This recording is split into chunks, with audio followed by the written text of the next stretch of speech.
जय माता पार्वती, जय भोलेनाथ। आज हम बात करने जा रहे हैं उस व्रत की जिसे स्त्रियों का सबसे बड़ा, सबसे कठिन और सबसे पुण्यदायी व्रत कहा जाता है, जिसे हरतालिका तीज कहते हैं।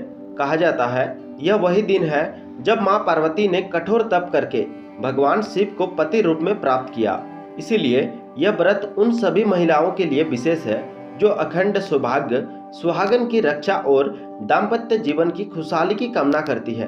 हरतालिका तीज का महत्व। हरतालिका तीज का व्रत भाद्रपद शुक्ल पक्ष की तृतीया तिथि को मनाया जाता है। यह व्रत विशेषकर सुहागिन महिलाओं और कुंवारी कन्याओं के लिए अत्यंत फलदायी है।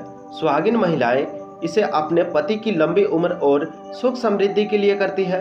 वहीं अविवाहित कन्याएं अच्छे वर की प्राप्ति के लिए यह व्रत करती है। इसे हरतालिका तीज इसीलिए कहा जाता है क्योंकि हर का अर्थ होता है अपहरण और तालिका का अर्थ होता है सखियां। कथा के अनुसार माता पार्वती की सखियों ने उनका अपहरण करके उन्हें घने वन में ले जाकर तप करने को प्रेरित किया ताकि वे भगवान शिव को ही अपने पति रूप में प्राप्त कर सके। तभी से यह व्रत हरतालिका तीज कहलाया। हरतालिका तीज की व्रत तिथि और शुभ मुहूर्त कुछ इस प्रकार है। इस वर्ष 2025 में हरतालिका तीज दिन मंगलवार 26 अगस्त को मनाई जाएगी।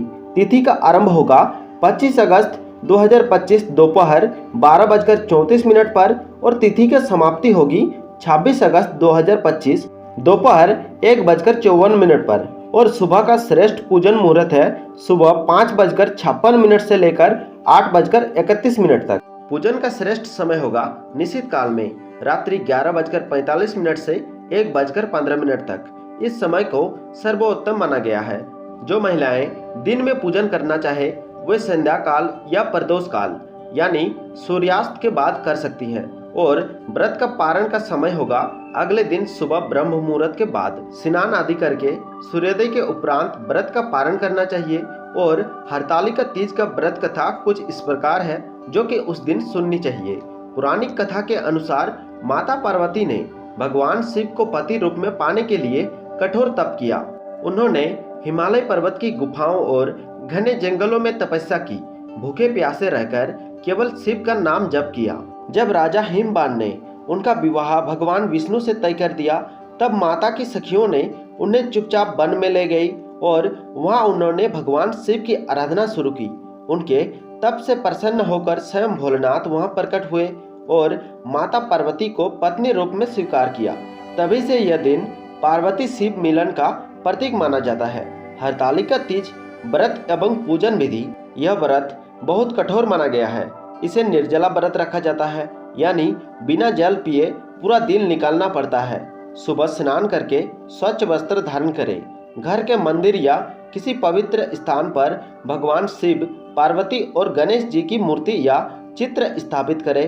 हाथ में जल लेकर संकल्प करें, मैं यह व्रत पति की लंबी आयु और अखंड सौभाग्य की प्राप्ति के लिए कर रही हूँ। अब कच्ची मिट्टी या रेत से भगवान शिव, पार्वती और गणेश जी की प्रतिमा बनाकर स्थापित करें।